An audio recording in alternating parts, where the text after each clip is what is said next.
You're about to open some Riftbound product, but there's a national shortage. I'm here today to tell you what to trade for and what not to trade away as we go into this weekend with all the Riftbound release events. Because we both know you're not going to be able to open everything you want. I know a lot of you probably have no concept of what you want to play, so I just want you to have an overview of generally what people are playing, so you're not overwhelmed and you can just at a glance see what you might want to keep if you're at all interested in playing any of the given legends. So your main focus, if you're trying to build a deck or two, should be the way in which you acquire your epic cards. I say that because the epic cards are the highest rarity that is mechanically unique from everything else. With that in mind, I built a couple cheat sheets so that you can contextualize what epics exist, what decks exist, what epics those decks play, and then I gave a loose ranking to how powerful the decks are so you can visualize just how hard something might be to get.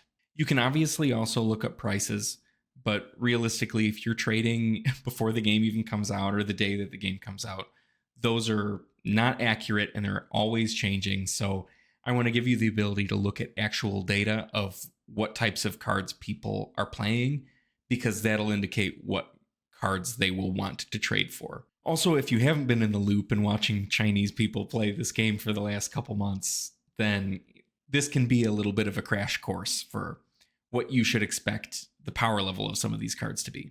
So let's dig into it.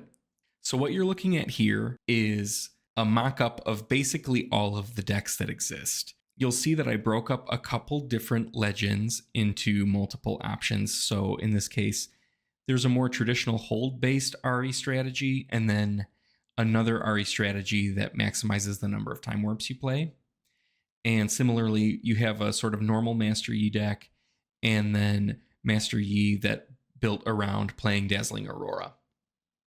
I separated these because they play different epics between the two of them. So there are 42 epics in this set, a couple more improving grounds, but we're not going to count those because they don't really have a rarity. You just get them if you open the product. 42 is an awful lot of epics to memorize.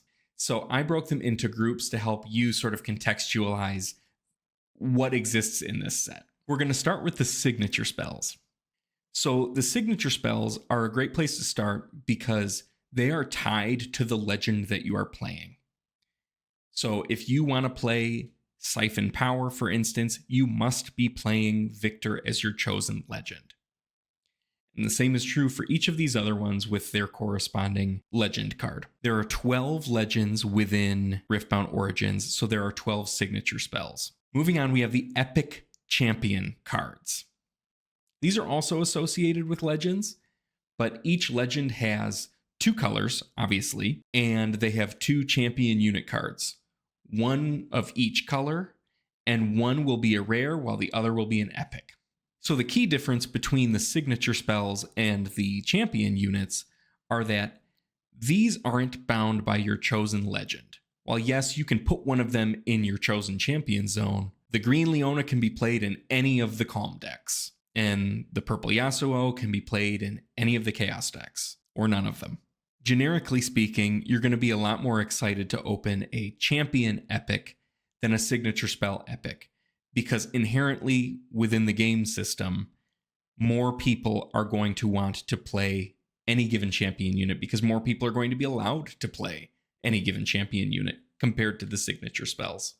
If you've been keeping track, there were 12 signature spells and 12 champion units.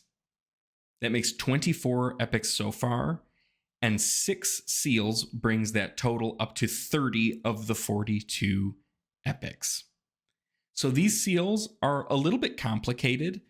There are some other cards that you can compare them to from other card games, but honestly, there's no one-to-one comparison, so I'm not even going to mention them. But again, these epics can be played in any deck that shares a color with these seals. And finally, we have some odds and ends for the rest of the epics. We had 30 after we counted 12 signature spells, 12 champion units, and 6 seals. Now the remaining 12 brings us up to 42 epics.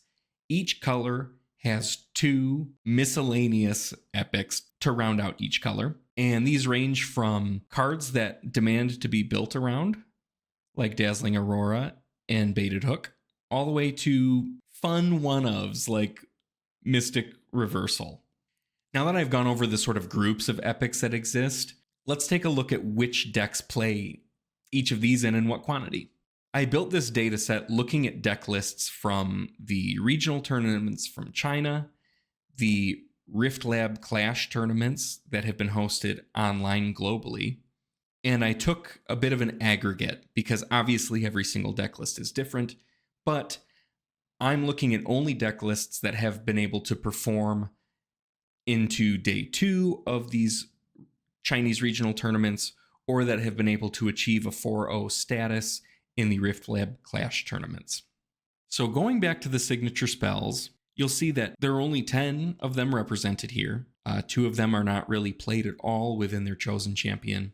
So again, going from left to right on this screen, I would say that Yasuo is the weakest potential deck and Kaisa is the strongest potential deck. So even though some of the signature spells on the low end of the spectrum really want 3 copies to build around, so for example, Zenith Blade in Leona, if you're playing Leona, it's very likely you want all 3 copies of the signature spell. And it's true that in Kaisa, you can get away with playing 1 or 2 copies of Acacian Rain, and sometimes it's not even in your main deck. Now that being said, Kaisa being a more powerful deck means that people are probably going to want Acacian Rain a lot more than they want Zenith Blade. One outlier on the screen is definitely Showstopper, which is Set's signature spell. Not only is he one of the stronger legends you can be building around, at least within the North American metagame, if you're building Set, you basically always want all 3 copies of Showstopper. For quite a few of these signature spells, you're perfectly happy keeping around 1 or 2 copies, but if you get a 3rd copy of Showstopper, you might want to keep it, even if you're not playing Set yet.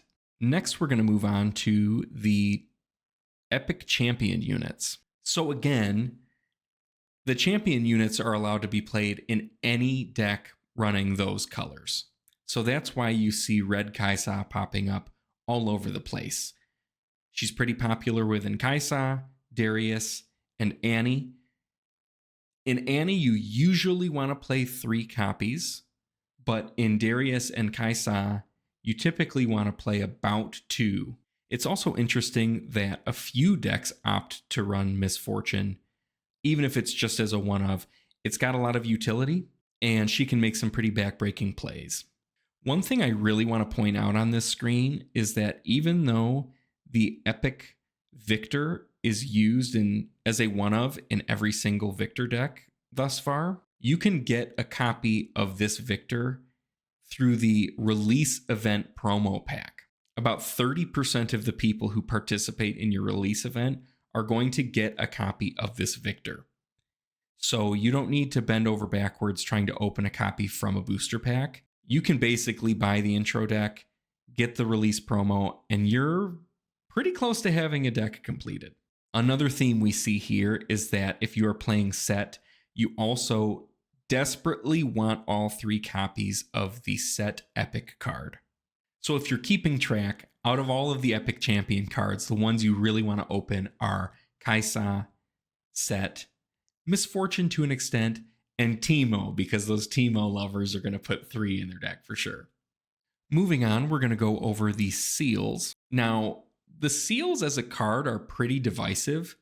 They have a really high threshold for power and a really low floor. And we see that in the seals that are being played. Half of them haven't been registered in a winning deck list yet. And I can speak to each of these 3 seals that are getting played. The reason Darius plays 3 copies of the yellow seal are because you'll be running 3 copies of Baited Hook, which requires you to spend 1 yellow power every time you activate it. The Ari Time Warp deck really wants a couple copies of the blue seal, because when it's finally taking multiple extra turns in a row, It's those blue seals that allow them to cast Time Warp 2 or 3 turns in a row without having to recycle so many runes that they don't have enough energy to cast the next Time Warp. And then some of the Jinx decks have opted into running exclusively red runes. And if they do that, they can run all of the cards that require red power, because the Jinx Legend ability does not care if you empty your hand because you accrue card advantage by doing so. So a red seal in a Jinx deck will let you play high impact cards without having to sacrifice your rune growth over the course of the game. So far, nobody's cracked the code on the orange, green, or purple seals yet, but who knows? This is only set 1. Last but not least, we are going to move on to the miscellaneous epics per color. So here we have a really big smattering of Dead Bloom Predator and Dazzling Aurora. If you haven't played the game much yet, you'll come to find out pretty quickly that anybody with orange in their deck can and might opt into building around this powerful gear. And it just so happens that the 2 miscellaneous orange epics go hand in hand together. You'll also see that most of the green decks opt into playing the powerful White Flame Protector. This game is centered around being able to capture the battlefields, and White Flame Protector does a really good job helping you reclaim a battlefield that you've lost to get that final point. In addition to Dazzling Aurora, you'll also see that Baited Hook, Time Warp, and the Phoenix can be heavily built around. That's typically when they're played, is a deck that's built around abusing them. So people that want these cards might be foaming at the mouth for 3 copies, and keep that in mind. If you're at all interested in playing them, you're probably going to want more than just a couple.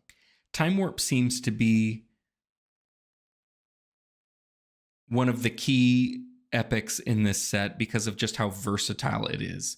You can build around it like this Time Warp Ari list, or you can play it as a one-of in something like Lux. And I actually forgot to include Time Warp in Kaisa. They've evolved. There are a million ways to win with Kaisa, and one of them is 1 or 2 Time Warps across your main deck and your sideboard. I'll be sure to add that in the screenshot that I'm going to share on Twitter.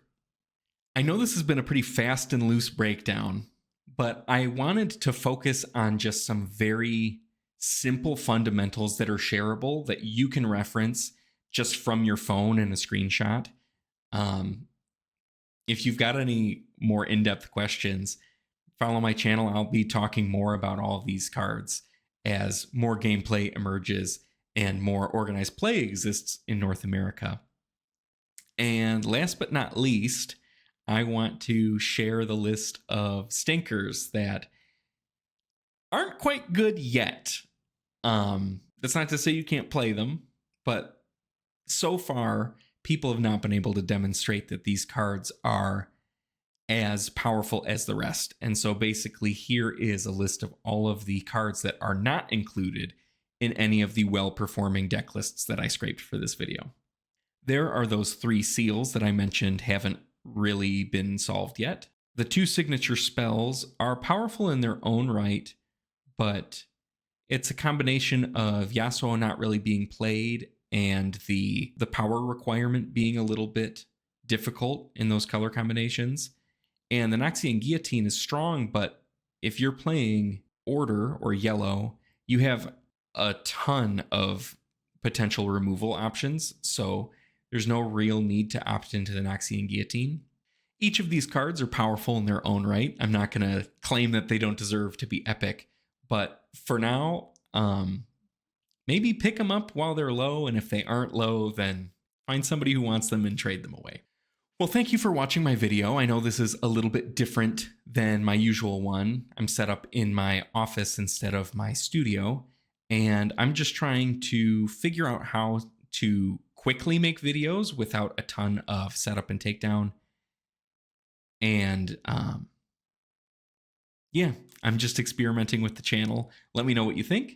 And if you want my charts in image form, I'm going to put my Twitter profile in the description, and no need to like or follow or whatever over there. But if you just want an image that you can screenshot and share or just reference while you're at your release event, just as a cheat sheet, um, it'll be there. And again, thanks for watching.